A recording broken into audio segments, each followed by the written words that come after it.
Hey guys, John Polemy here, Actionable Intelligence. Today is Saturday, February 22nd, and this is the weekly market update. The disclaimer, anything that you hear or see on this video or podcast is not to be taken as investment advice.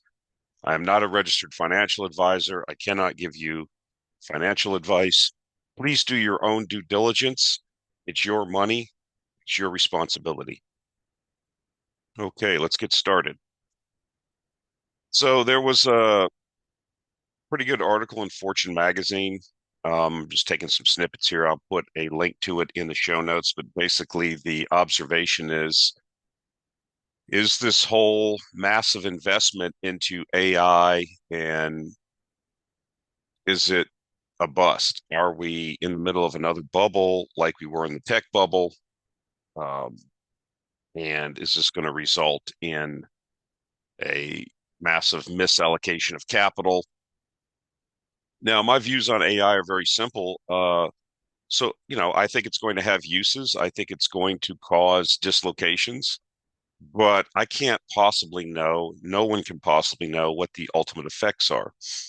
I think that the revelations of the Deep Seek, I think, or whatever it's called, that came out of China that supposedly is a lot better AI and cheaper, threw a monkey wrench into certain things.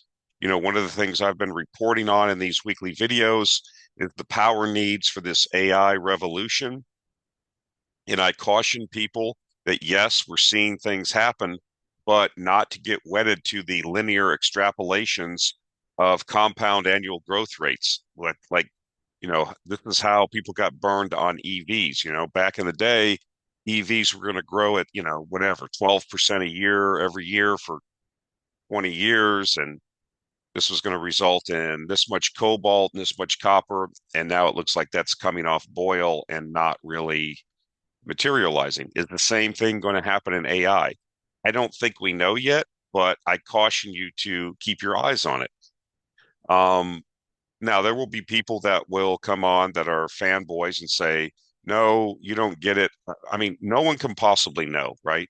When you're in these disruptive type situations, you don't really know, you can't possibly know the future. And so I think it's important to acknowledge that there's a lot of money being spent, and some people are bullish on it that are in the know. And then if there's voices of dissent or voices that have a different view, it's worth at least listening to them, that argument, and seeing if it has any merit, especially if you're planning on deploying capital. So here's just a couple of snippets from the article. Again, I'll put the link to the article in the show notes. On the order of $500 billion has been invested on a premise that I have long argued was unlikely to succeed. The idea, sometimes informally referred to as the scaling hypothesis, that we could get to, quote, artificial general intelligence, unquote, simply by adding more and more data and GPUs. The motto behind this movement was, quote, scale is all you need, unquote. You can still buy t-shirts illustrating the idea.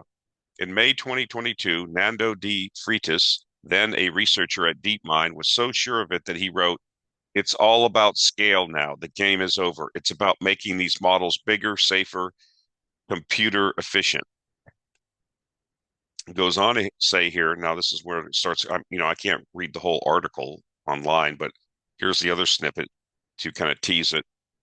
The first signs that the pure scaling of data and compute in fact, might be hitting a wall came from industry leaks from people like famed investor Mark Andreessen, who said in early November 2024 that current models are, quote, sort of hitting the same ceiling on capabilities, unquote.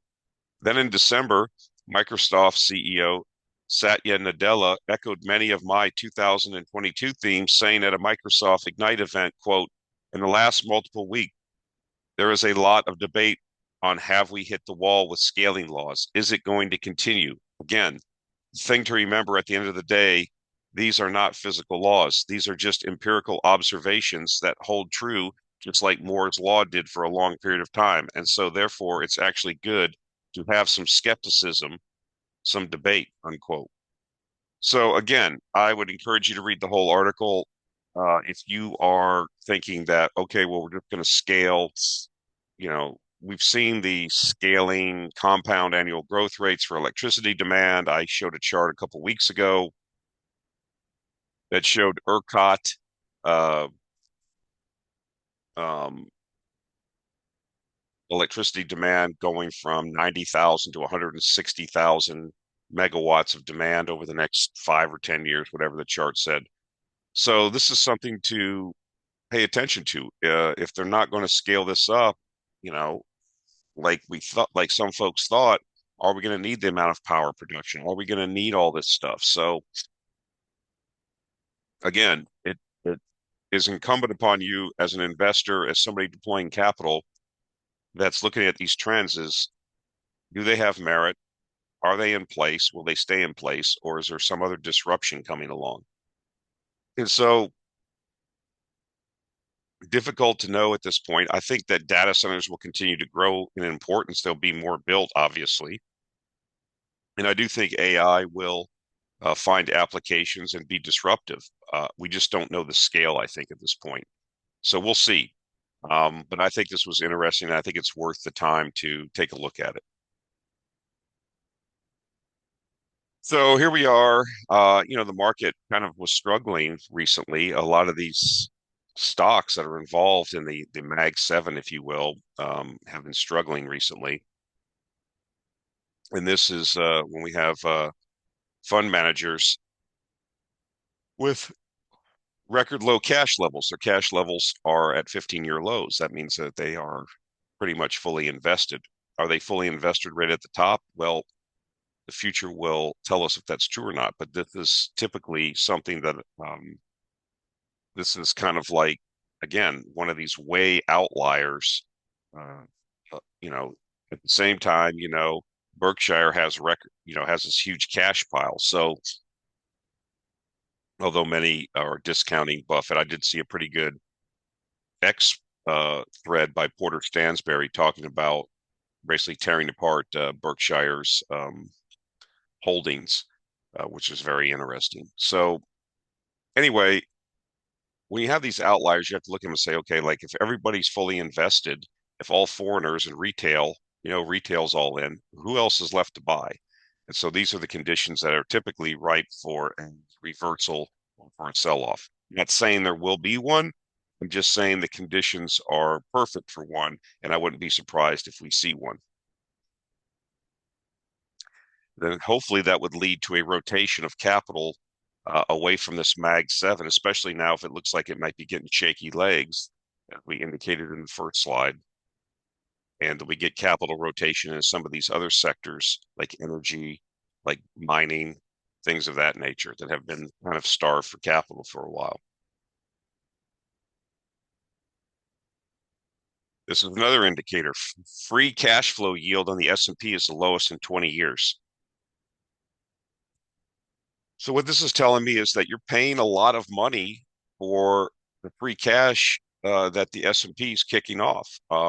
As a matter of fact, you're paying the most for the S&P that you have in 20 years, at least as it reflects or that relates to free cash flow. Again, doesn't mean we're going to have a sell-off, but again, more and more tremors, more and more smoke coming out of the top of that volcano, more and more indications that, we may be closer to a top than a bottom. I mean, if you had to buy the S&P, ask yourself, if you had to buy and hold the S&P over the next 3 to 5 years, would you do it? Or would you feel more comfortable being in cash or short the S&P over the next 3 to 5 years? That's kind of, with all of these indicators out there. So here's a pretty good chart I got off Twitter. Basically, this is a lot of the different indicators along the left here. I'll put this up on the Discord and in the Facebook or the Actionable Intelligence Alert Facebook page so that you can review it later if you'd like. But these are all different valuation metrics on the left, and basically 19 out of the 20 of them are showing overvaluation well above their historical averages.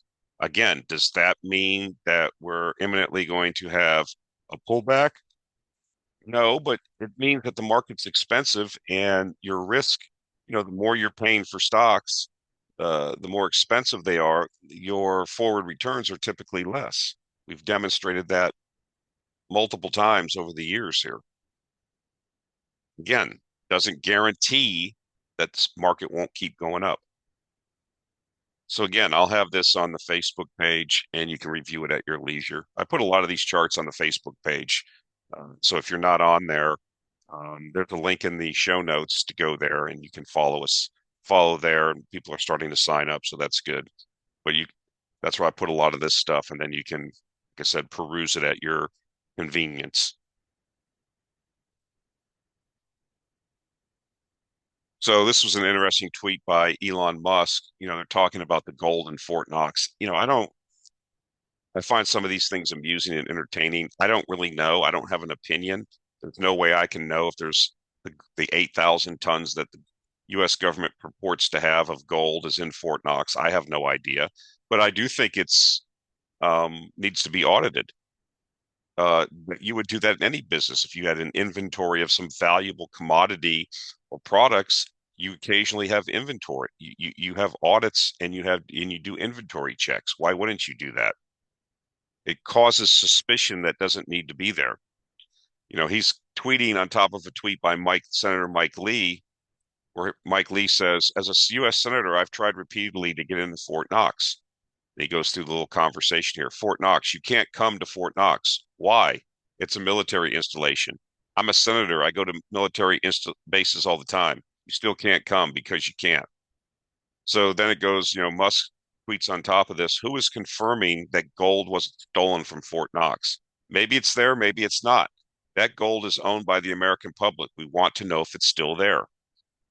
Well, there's a lot of people on, Twitter and the financial, you know, fringes podcasts that say it's not there, that it's been sold, that it's been used to suppress the gold price, it's been dissipated. I mean, you can put all this to bed very quickly by doing an inventory. So, an audit and showing it. And so it'll be interesting to see if it happens or doesn't happen. I think the repercussions of it not being there would, I'm not saying it would shake the financial world to its core, but it would definitely undermine confidence in gold and would require an investigation. Where did all the gold go if it's not there? If some of it's gone, where is it? Have you been leasing it out? Who owes it back to us? What's going on? Uh, so I don't know if they'll be successful in doing this, but I wish them well. And I find this whole thing amusing. What I find most amusing is just all the people that are deep state, hand puppets standing there giving press conferences, shaking their fists saying, this is a dictatorship, you know, as they undercover more fraud, waste, and abuse and more shicky-micky. How, I thought it was I thought it was entertaining. I mean, this Trump, whether a lot of people don't like him, I find it amusing. They had the governor's conference. He was there. They had a snippet. He signed an executive order about nobody, if you're in women's sports, you have to be an actual, girl or woman. No more of these people pretending to be girls, competing against girls and dominating them, basically boys and men dominating girls' sports. It's stupid. Common sense. It goes without saying. We're not going to entertain this mental illness any longer. And so evidently the governor of Maine, I don't know who this person is. They showed a picture of her. She looks real piece of work. Anyway, Trump called her out there, and so you're going to follow the executive orders, and you're gonna ban this in your state. Of course, he has to throw a little blurb in there. It's kind of a liberal state, but I did pretty well there in the election. He always does. He always throws those little barbs in there. And she said, "Well, I'm going to follow state and federal law." And he said, "Well, that is the law now, which kind of I think is specious, an executive order." But anyhow, she was like, "Okay, we'll see you in court." And he's like, "All right, this should be an easy one. We'll see you in court." So I think it's just entertaining. This is a total different Trump administration than the first one. It's organized. They have a plan. You may not agree with it, but they have one, and they're running the table. It's a total blitzkrieg. They're hitting on all fronts. The media and the DNC can, the opposition, whatever you want to call it, the resistance, they can't keep up because it's just multiple things happening. He pretty much got everybody confirmed that he wanted. So there's going to be more entertainment coming down the line as Pam Bondi gets up to speed. Kash Patel, I think somebody tweeted out yesterday, he's like, get all these FBI agents out of DC, go out into the country and do law enforcement. I think somebody wrote, or he sent 500 agents to Huntsville, Alabama. What they're doing in Huntsville, I don't know, but basically, instead of coming here and managing your career in DC upwards, go out into the field and do law enforcement. So that'll be interesting. So some people don't like it, some people hate it, some people like it. But that's what the democracy yielded. That's who's in there. So getting back to things that do matter around gold, this is from U.S. Global Investors. This is the number of major gold discoveries has plunged, hitting an unprecedented level of zero in 2023. There's zero major gold discoveries. You see, over the last decade at least, there hasn't been a lot of major gold discoveries, and it's not like exploration budgets have collapsed. They've actually went up over the last few years, although they slumped in 2023. So it's not like they're not out looking for the stuff. It's just that they haven't found any major discoveries.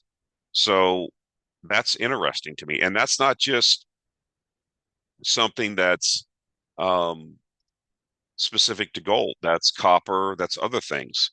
It's getting harder and harder to find replacement ounces and pounds. And so this is something that is another long-term thesis of mine. Um, that you live on a ball, and the easy mined, easily found resources have been exploited. And it's going to become more difficult and more expensive going forward to supply the requisite amount of raw materials. And so we will see what happens. But this is what, you know, I called it the Monroe Doctrine, but somebody has transformed it to the Donroe Doctrine. This focus on the Western Hemisphere. Canada is the 51st state, Greenland. I mean, it's a resources, right? There's tremendous resources in the Arctic. This is why peace needs to be done in Ukraine with Russia, because there's bigger fish to fry. There's bigger things to talk about besides these four oblasts in East and who's going to administrate them. There's arms control, there's security, there's how we're going to manage this resources and in the Arctic and who's going to have what. These are bigger things that need to be negotiated, and we can't have these stumbling blocks negating this. So anyway, this is an indication. I've shown this before. This isn't the first time I've shown something like this. But getting back to this, this is bullish for gold because if you're a gold mining company, you have to, or any kind of resource extractive industry or company, at some point, if you're not finding more of the resources that you mine or extract, you will go out of business. And this is why I think inevitably you have a gold junior bull market. That's really where a lot of the discoveries are made. A lot of the majors don't necessarily spend a lot of money on exploration. They like to just buy into or farm into somebody else's projects. And I think if we get a real, get the gold price up to 3,500, 4,000, who knows how high it could go. Lee Goring thinks it can go to $10,000 an ounce. It doesn't. I think we're in a gold bull market, so we don't know how high it will go. But I think inevitably more and more capital will come into it, and that's where I think you eventually move down from the senior gold miners, which are cash flowing tremendously at this current gold price, into the intermediates, and then eventually have a junior bull, speculative bull market. So we'll see.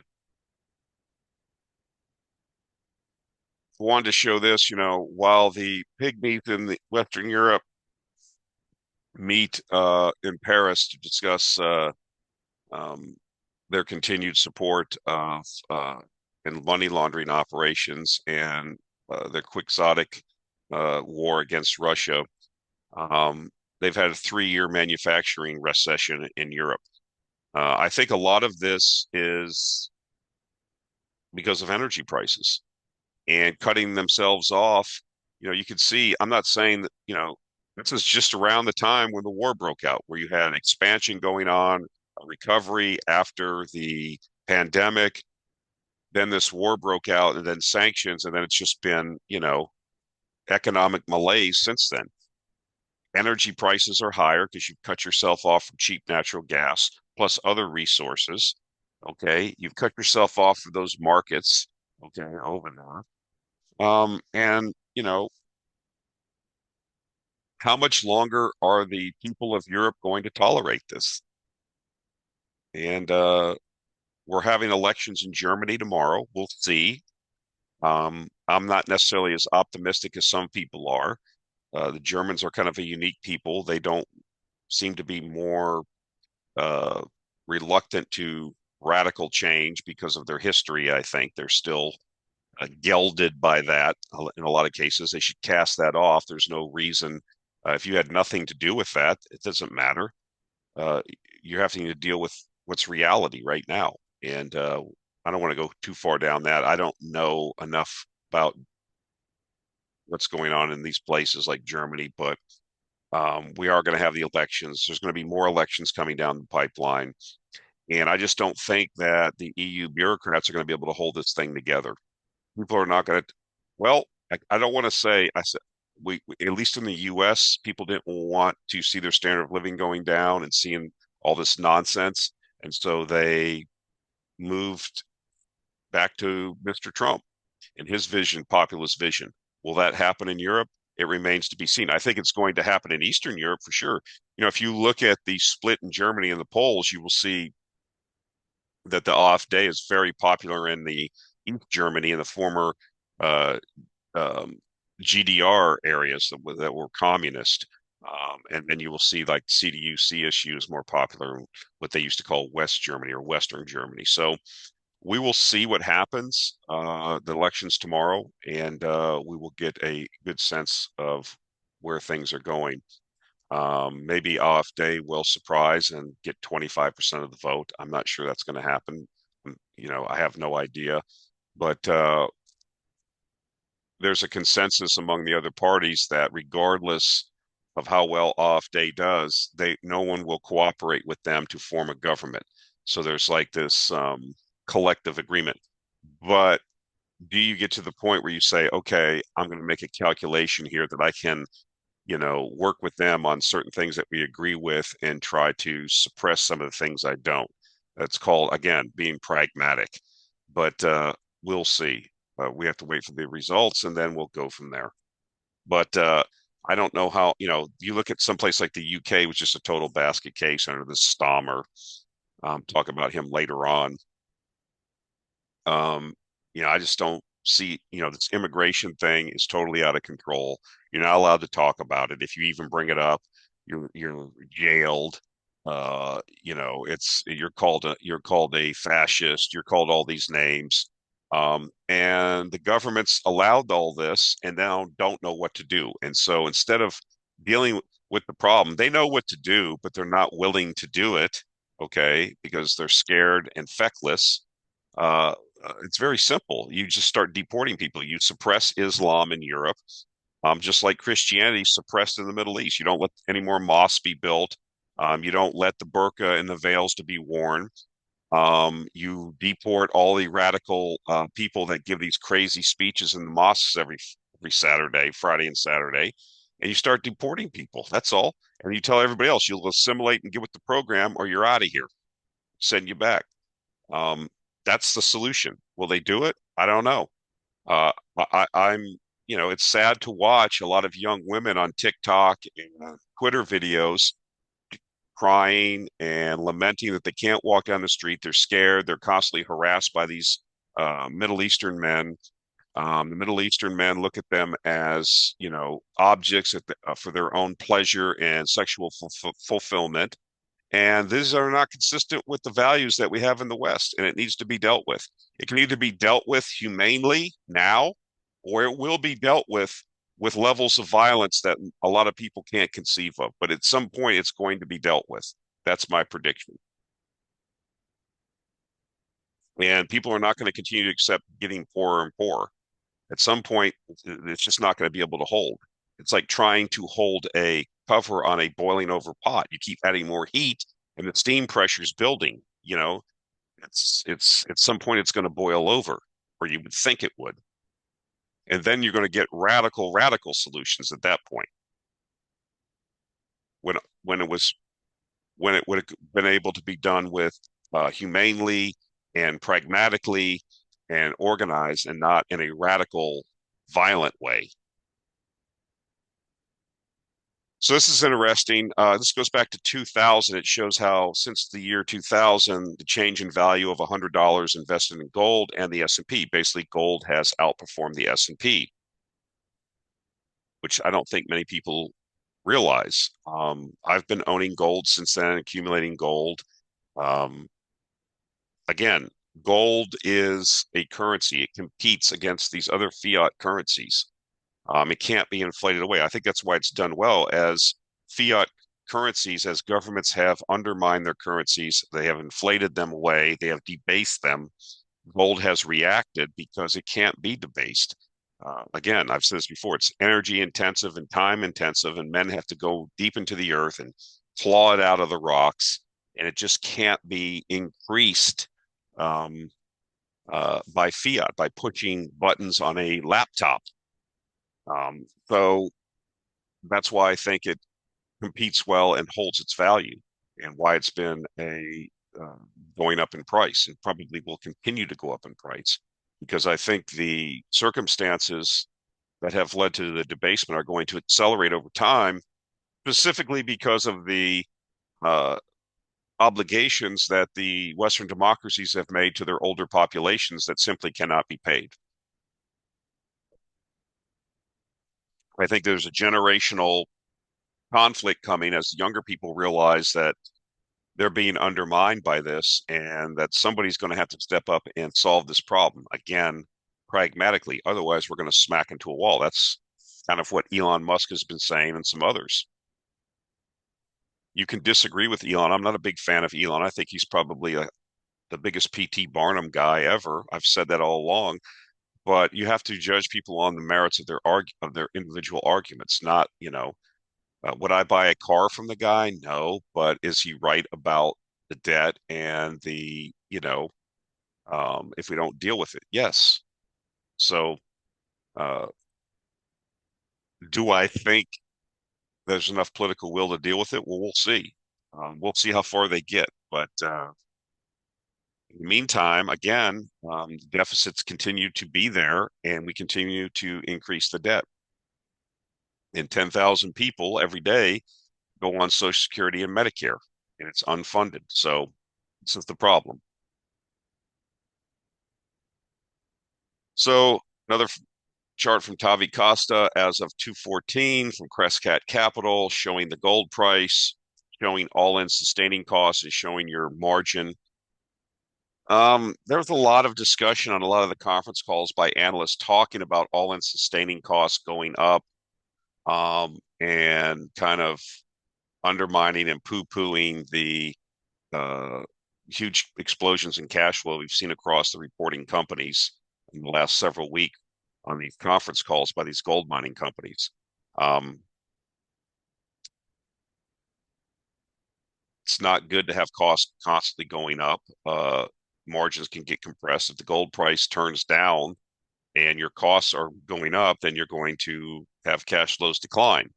So anyway, I still think that my personal view is that gold's probably overbought in the near term, but again, we're in a gold bull market. There will be ups and downs, but I think that there'll be lower highs or lower lows and higher highs, and buy on the dips. I think that finally the gold mining companies now are showing their characteristic of being able to generate, you know, tremendous margins in this environment. So um, costs are up everywhere. So we haven't inflationary environment. Labor's up, material costs. Uh, the one good spot is energy hasn't really went up a lot. That could be a problem later in the year because I think that there could be, energy prices could move higher throughout 2025. We'll see, as I think that PMIs are going to turn up and the demand for resources is going to move along with that, as I've demonstrated before, talked about before. So we could see higher energy prices, which would again put uh, uh, pressure on miners' margins. But we'll see. Right now, we just had really great reports from many of these companies. So um, I talked about Anglo Gold publicly many times. Uh, it was interesting when they had their conference call, the stock dropped like 15% right after the call because there were analysts got on there and kind of went at them about the cost, even though cash flow was up 9 times from last year. And they made a commitment to pay out 50% of their free cash flow as dividends and things that would be considered positive. But it was interesting that the stock pretty much rallied back over the next day or couple days, rallied back and I think actually moved a little bit higher. So I think there is interest in these cash flows. If they're able to be maintained or increased, then we'll see more capital flow into this sector. That's kind of what I think is going to happen, especially if we're, in a situation where capital is going to start rotating out of these overvalued tech stocks and S&P stocks. Again, we'll have to wait and see. So this chart, China continues to dump U.S. treasuries. That's been going on for years. Japan's also kind of been slowly selling off, but they're still holding in there. But I found this interesting that the United Kingdom has been, if China's been selling, the UK's been buying. Um, so that's part of that whole Anglo-American Atlantis hegemon, if you will. Uh, but the UK is famous for being bag holders or making bad decisions. You remember, I remember 25 years ago, whatever it was, maybe it was 25 years ago now, maybe a little bit more, when gold was trading around, I don't know, 250 an ounce. Yeah, it used to trade that low. And there was a guy, I've talked about this before, Gordon Brown, who eventually became the prime minister of the UK. But I think at the time he was the equivalent of I think they call it the Chancellor of the Exchanger or something like that. It was kind of like the Treasury Secretary of the UK. And he made the decision to, he's like gold's a relic. It hasn't went up. And he sold a lot of the UK's gold. That really kind of it wasn't the exact bottom. I'm not saying that was the bottom, but that was one of the indications that we were at the bottom when you have this moron in government doing that and saying that. So gold subsequently rallied, I think, quite a bit if I recall. So um, is this something similar that the UK is buying U.S. treasuries at a time when the debts are expanding exponentially here in the U.S. And I don't see that the political class, yes, we have this Doge. Again, I'm reserving judgment, but I'm making the point here is, the UK has been famous in the past for being a bag holder, the UK government, when it comes to uh, allocating capital, shall we say. So a couple snippets from the Cameco conference call. Again, everybody knows how I think about uranium. The difference between nuclear power market, physical uranium market, and the stocks have been brutalized over the last year. They're down. Many stocks are down quite a bit. Again, what are the fundamentals of the industry? You can buy spot at a discount. You know, that's if you're interested in uranium, maybe that's what you should be buying. We'll have to see the earnings and operations reports from some of these companies here in the U.S. that are trying to bring these brownfield projects online and see if they're having success, if they can get over some of the operational humps they were having around labor and experience and getting things ramped up. We did see that Paladin, recently reported that they kind of got past their production hiccup. So I think some of these companies are run by some very experienced people, and eventually they will get things squared away. But we'll have to see. Again, you have to judge the companies now on their individual merit. Of course, most retail investors are focused on the spot price, which has nothing to do with anything, which has been explained ad nauseum, and I'm not going to get it. If you're still focusing on that, and Bob Sheriff had who was the CEO of Encore, had a short video that was on Twitter, just saying that, this is the number that comes out a lot and everybody can see it. So that's what a lot of people focus on. But when they are talking, and Cameco said the same thing in their conference call, when they're actually talking to utilities, that's not really what they're talking about. The term price is what's discussed. And there's, different discussions around ceilings and floors. Um, Part of the discussion that Cameco was talking about, that because the spot prices drop recently, some utilities were saying, well, hey, drop the floors a little bit, and they've been resistant to do that. And they don't, this is a supplier's market now. They have the leverage, and I think that the consumers of uranium still don't fully understand. I think a lot of them what's happening. So, anyways, here's some comments. You can say that, well, what do you expect Cameco to say? What do you expect? You say, John, and one side of your mouth, don't ask a barber if you need a haircut, but then you're telling us what Geitzel and Isaac are saying from Cameco, and they sell uranium. What do you expect them to say? They're going to be positive on uranium, or why is, we've talked about Eric Nuttall, that, talking about oil. He's always bullish on oil regardless of the price. I get that, but it's still, this is the biggest company in the uranium market, and kind of, you should understand what they're seeing and what they're saying. So, anyways, moving on. The spot market is not where utilities go to meet. This is Geitzel's remark. Spot market is not where utilities go to meet their annual run rate requirements. It's completely discretionary and it's non-fundamental. Of the 46 million pounds of uranium that transacted in the spot market last year, only about 15% was bought by utilities. As is the case every year, a great deal of the spot activity was churn. Traders, brokers, and financial players passing around 100,000 pounds 5 times, which becomes 500,000 pounds of reported volume. That's not a reliable source of supply for the more than 175 million pounds a year needed to fuel the global nuclear fleet annually. And that's not a source of supply that can underpin the long-term operation of a nuclear reactor for 60 or more years. Instead, utilities are buying uranium and the fuel cycle services in the long-term market, years ahead of time, sometimes even for the decade to come or longer. Despite relatively muted long-term contracting volumes in 2024, which remain below 120 million pounds. So these guys, this is why it's important to listen to them. They're not even talking about their individual company. They're talking about the overall market. 175 million pounds a year is needed to fuel the global nuclear fleet, but only 120 million pounds was long-term contracted last year.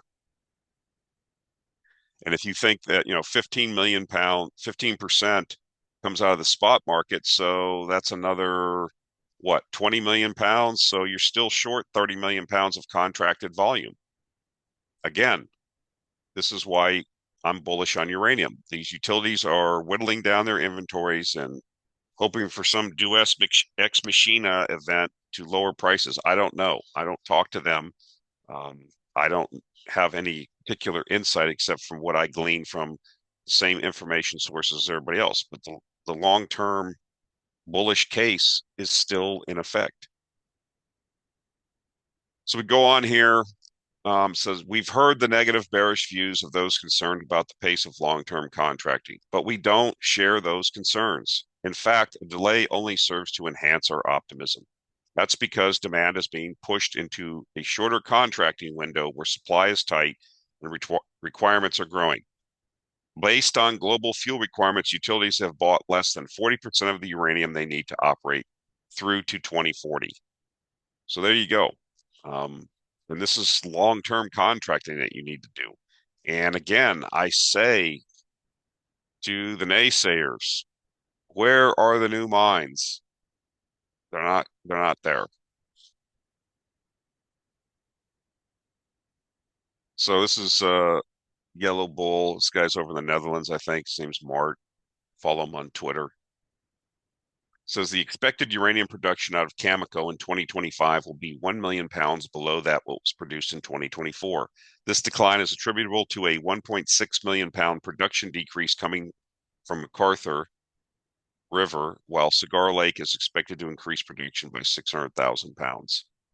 So there's no ramp up happening here at Cameco or at Kazatomprom, but yet the utilities are short. Again, do you not think that maybe Kazatomprom and Cameco are playing the long game? Why aren't they flooding the market with product? Maybe they can't. Maybe they're choosing not to.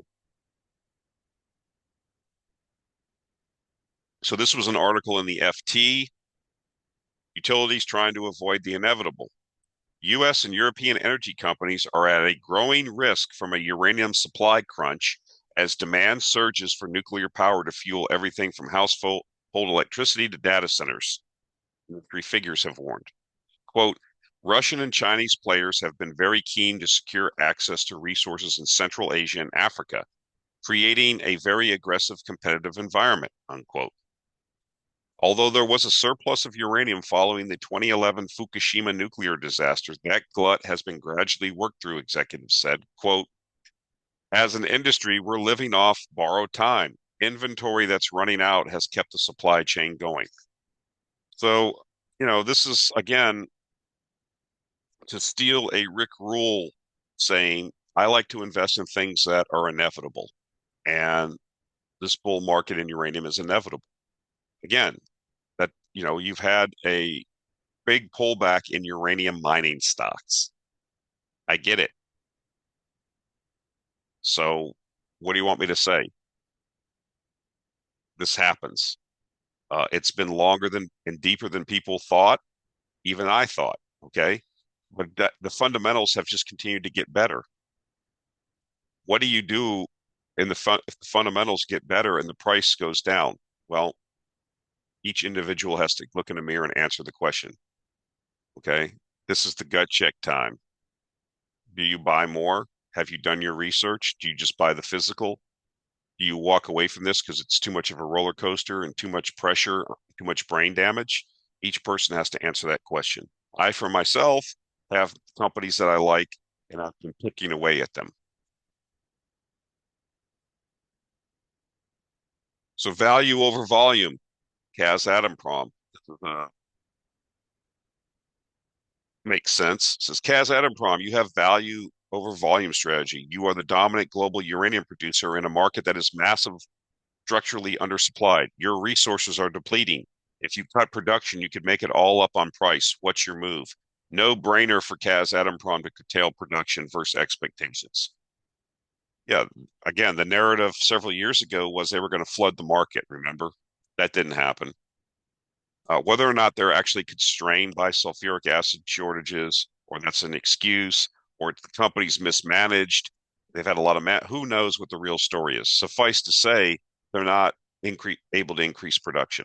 Maybe they're using all of these excuses to not do it and to continue, price goes up and you maintain production, or even if your production slides a little bit or even quite a bit, but yet the price commodity goes substantially higher, you still win. Just saying.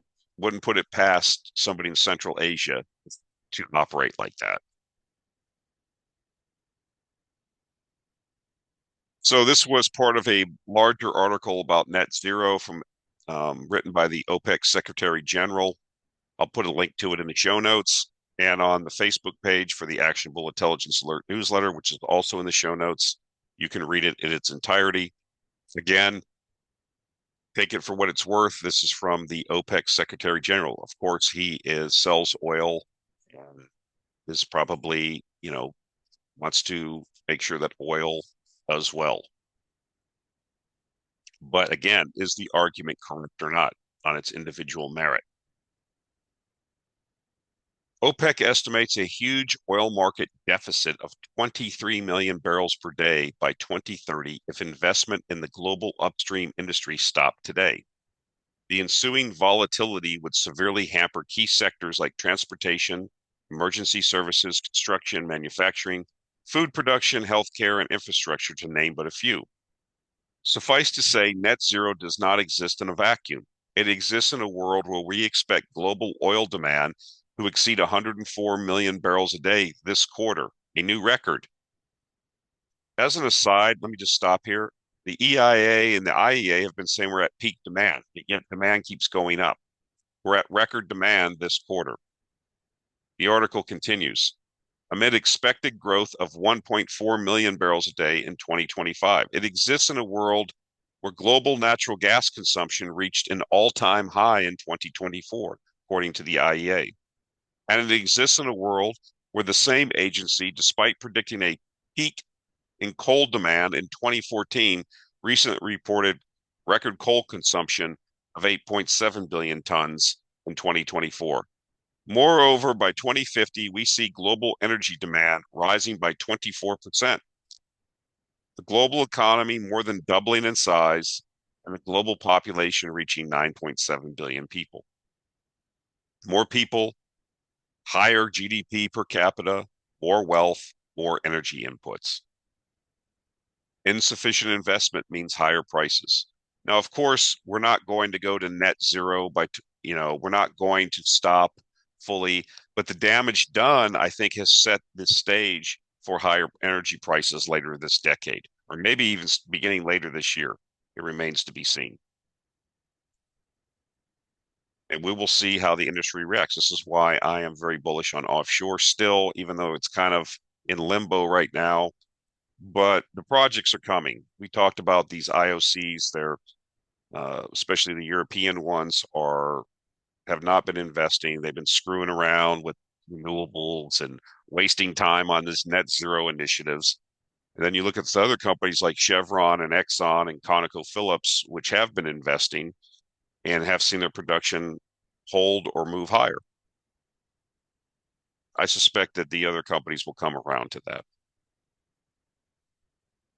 And I think that investment will surge. And, again, when all of that money hits the services market, will it be able to absorb it, or will it overwhelm and cause prices to go higher? I think it's the latter, but we will see. This is my bullish take on it. And again, as I've said before, people say, well, why isn't it happening? This is the thing with like these resource markets. You can point all this stuff out and show the fact, show the underinvestment, and people say, well, how come the market doesn't get it? It seems to be like this in the resource markets. Nothing really happens for a while, then all of a sudden it just clicks and the capital starts flowing in and these things take off. Same thing happened recently in Colombia. We know we're going to have the election. We know Petro's out. Nothing's really happening. And then all of a sudden somebody decides to start putting money, and all the Colombian stocks have rallied over the last month because it's obvious what's going to happen.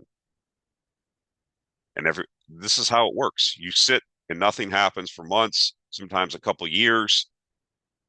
Fundamentals get better, honk honk, wink wink, uranium, and all of a sudden, boom, it just takes off one day and goes on a big run. Just how it is. It's not like, well, as the information comes out, it just builds this bullish consensus, and then more capital comes in more. Sometimes it works like that, but that's how it works, like with growth companies and stuff. But in these resource markets, nothing happens for long periods of time, and then you get flurries of activity. This is why you get these boom busts and this, euphoria and depression. You're either having over exuberance and euphoria and everybody's bullish, or everybody's in despair and ready to commit ritual seppuku, and all the uranium FinTwit bros are swearing off uranium now. That's a sediment indicator. I should be telling you something. There's a couple diehards of us left, but everybody else is out. Fundamentals are the best they've ever been and getting better. So I don't know what to tell you. This is just the way, this is the business that we've chosen to be in. And this is how it is. If you can't handle the emotional swings, um, this is how it works. It doesn't say, well, just the fundamentals slowly build over time and the stock follow that up. That's not really how things work. Nothing happens, and then all of a sudden everything happens in a period of 3 or 6 months, and then you're like, wow, I made a tremendous amount of money.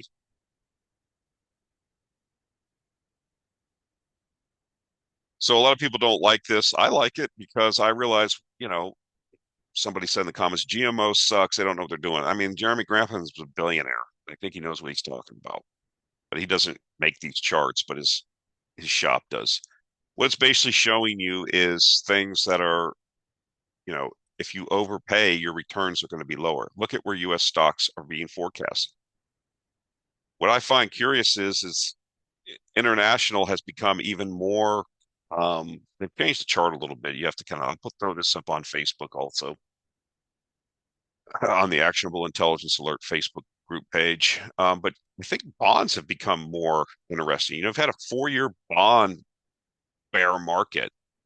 Um, are bonds, U.S. Treasuries due for a cyclical bull market, at least a mean reversion? This is one of the goals of Bessonette and Trump and Lutnick and the rest of the economic team to get rates down. That's part of the three arrows strategy. And cutting the deficit and putting less strain on markets to finance the deficits would typically, you would think, lead to the ability to have lower rates and stimulate, growth. This is the idea. And so are we in a situation where, we'll have to see. I mean, they've only been there for a month. Uh, but if we do, what if they lop 3, 4, 500 billion off the deficit? Then, you probably get a bond market rally, right? And rates would come down. So maybe, this is something that's interesting. I'm not saying you should go out and buy bonds. I think there's better opportunities elsewhere, but it's just interesting to note. But I still think that this has been the same for a while. International stocks and emerging market stocks have continued. And there are actually, if you go look at all the ETFs, go like to Google Finance or whatever, and put all of the ETFs, international ETFs, country ETFs, you'll see that a lot of emerging markets, I think Poland's up 20 something percent. I've already talked about Colombia's already rallied. Brazil looks like it's bottoming. So, we're almost like 18 months now, being close to going on 2 years of interest rate cuts around the world. That's going to start taking hold and stimulating economic activity. Hopefully, we start seeing PMIs increase. We'll see. Again, we know that this administration wants a lower dollar, and you know that would be beneficial to international stocks and commodities also. So, just wanted to point this out. But again, we pointed out earlier in this discussion how, your U.S. large cap, the forward returns are not looking good going forward. So this was off Twitter. A guy I follow that writes undervaluedshares.com or something like that. Um, he wrote an article about stocks that could benefit from peace in Ukraine. I'll put this on the Facebook also. You can go back and look at it. But stocks that I've talked about before, you see the Ukrainian agricultural stocks. Several of these trade in Poland. They've already rallied. You see that bank I was talking about, Raffin's, recently. I think I'm in it to win it. Raffin's sign. I can't pronounce this. It's in an Austria-based bank, but they have a strong book of business in Russia that's not taken into account by the market because of the sanctions. Well, if the sanctions go away and they can repatriate that money, I mean, this bank was I saw them all over Ukraine at one time. So, um, yeah, these are just some ideas. I'm not saying that you should rush in there and buy all these. I think this is interesting. This is something that's happening that I'm following. Kiev Star is they're trying to purchase a Ukrainian telecom operation. Kiev Star actually is the name of the company. It's a cell phone company or provides cell service in Ukraine. This might be interesting. It's a SPAC. This is like a $10 million market cap. This oil and gas company. They have operations in Western Ukraine. Might be something to be speculative on, but I'll put this on the Facebook page. Okay, so I will now pause for the political commentary. I will take a drink of coffee and allow folks that don't like the political commentary to disengage.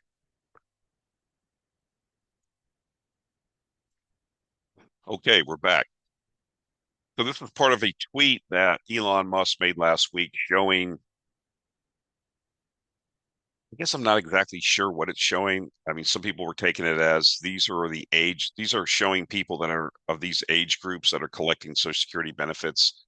Basically, what he says, something in the programming that shows, I don't know exactly. They're trying to figure it out. But, you know, I think according to the census that the last census they did, there's only like 30, 25, or 30 people in the country that are over 100 years old.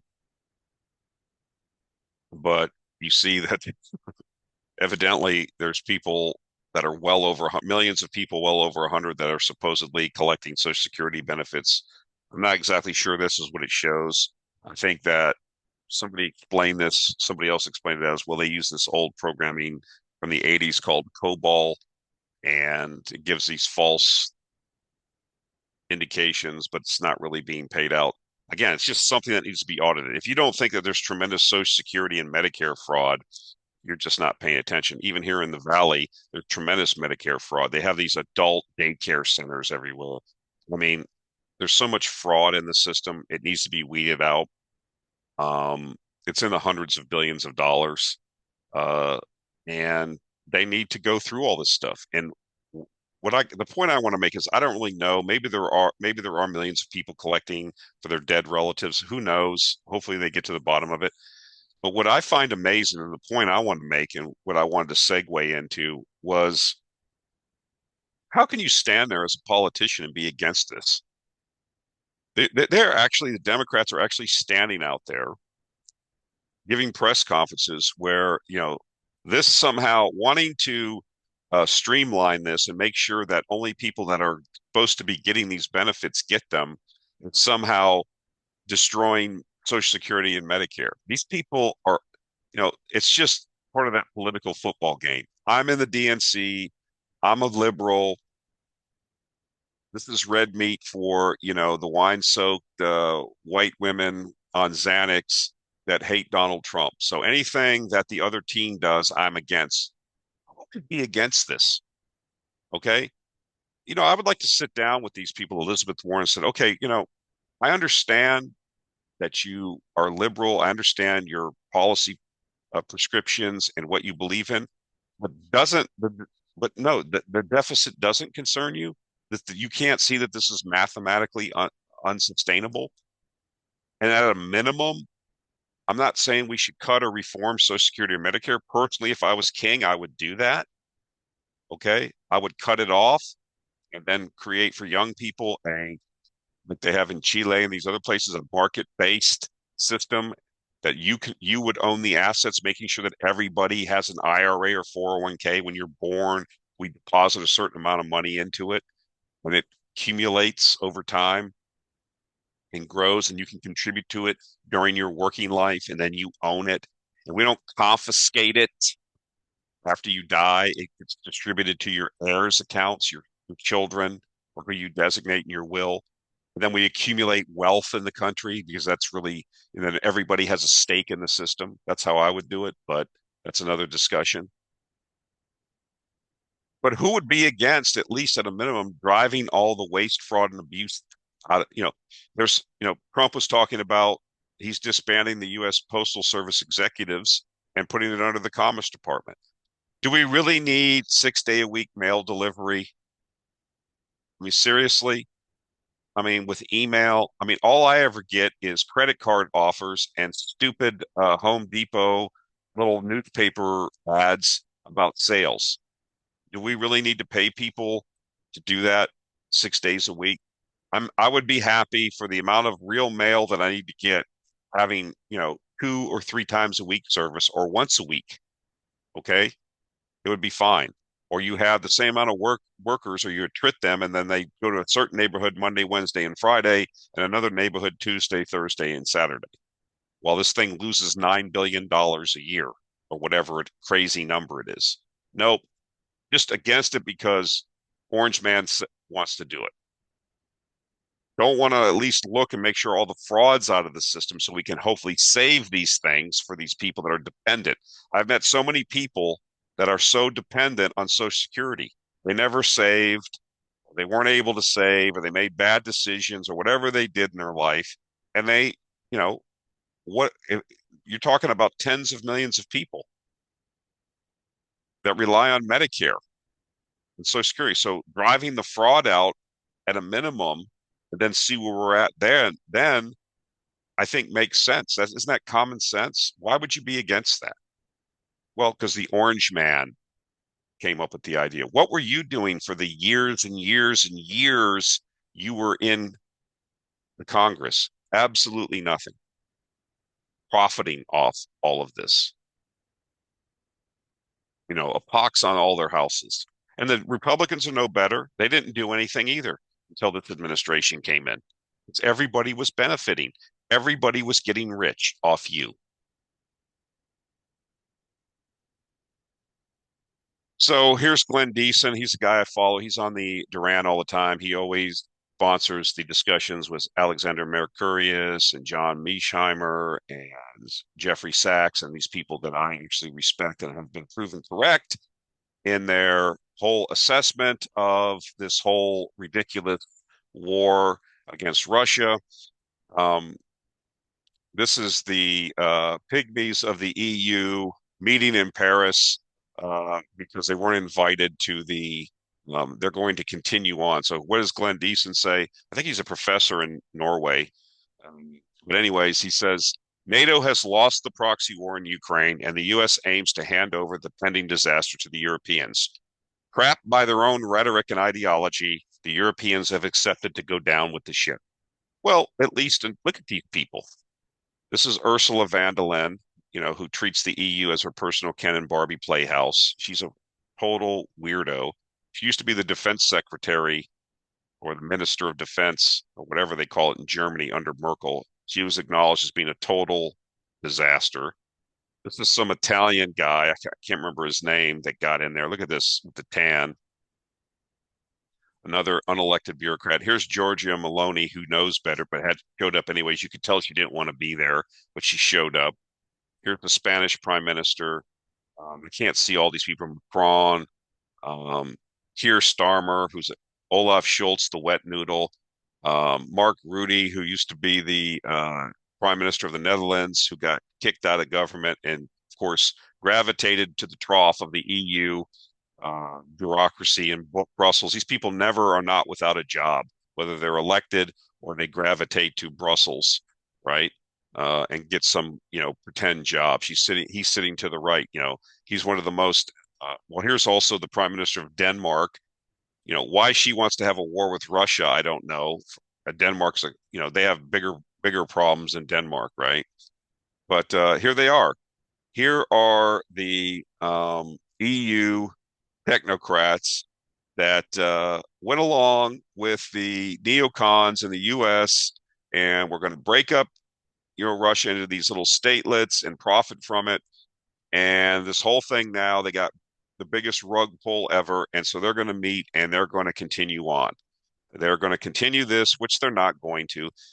I find it amusing, the hysteria, because you can see all the people that are, and I warned people, eventually this would come to pass that the U.S. would leave. They always leave. Okay, they leave their allies hanging. Zelensky, he's just going to be like the guy that was the president of South Vietnam when we left, and he didn't want to. He was being told you need to get a peace with the North Vietnamese. He didn't want to do it, so they whacked him out and put somebody else in there.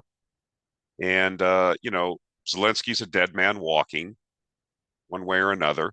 Even if he survives the war and gets out, either I don't think people understand how radical these Banderites are.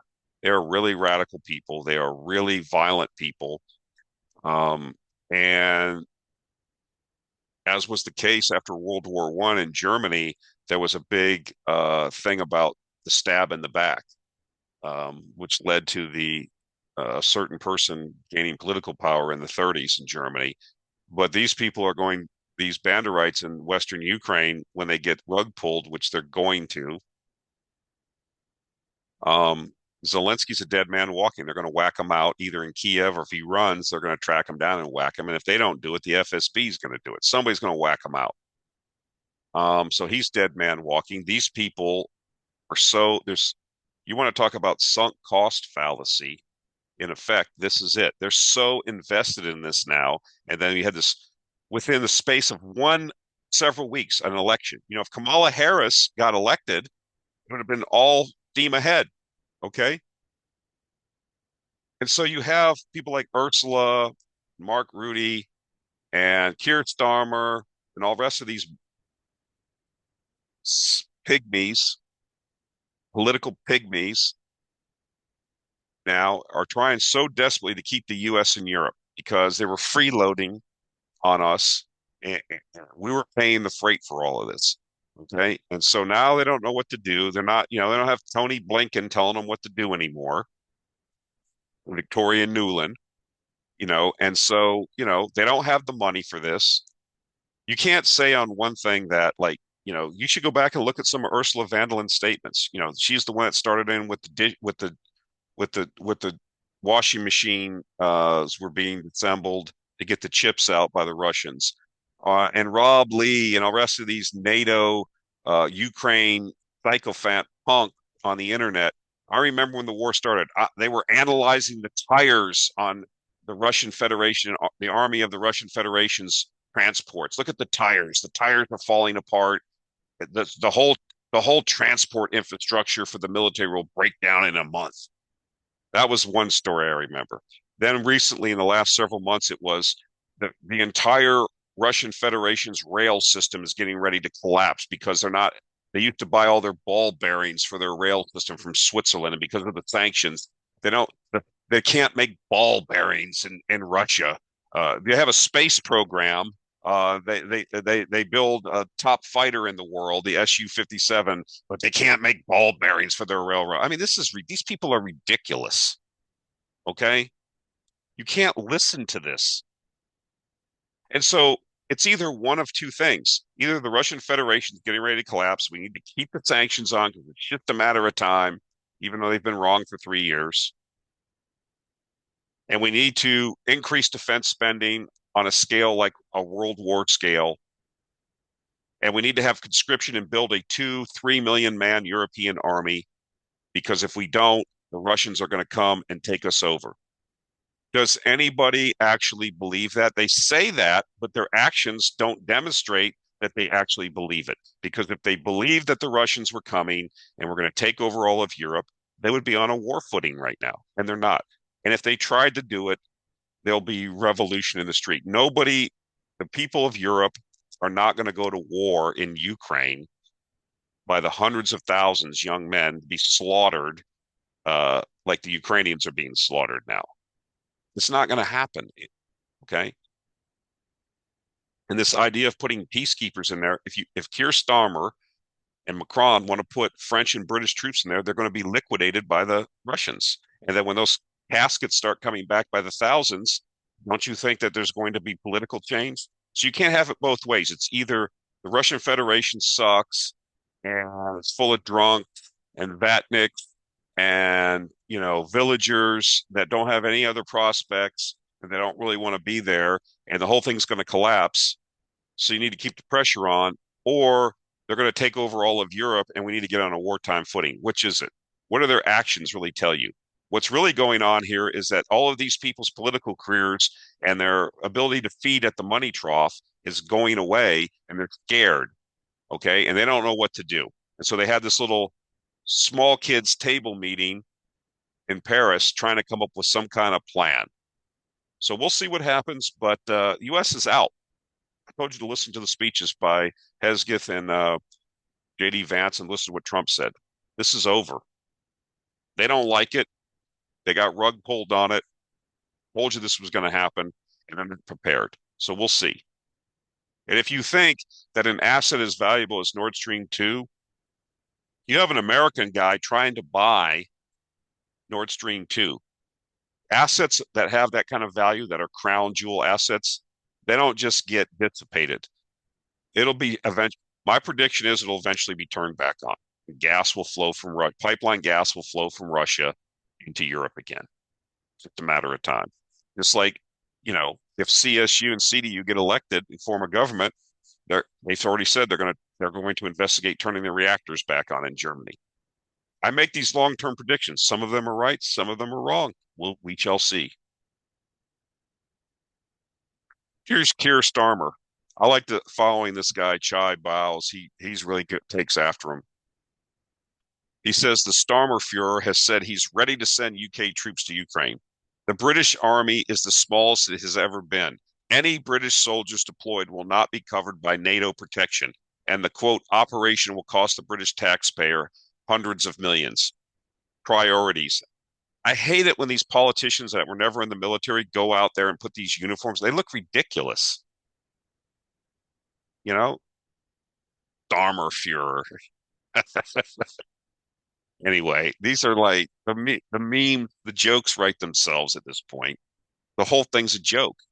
And when are the European voters going to throw these ridiculous people out? We can only hope that it happens. So here's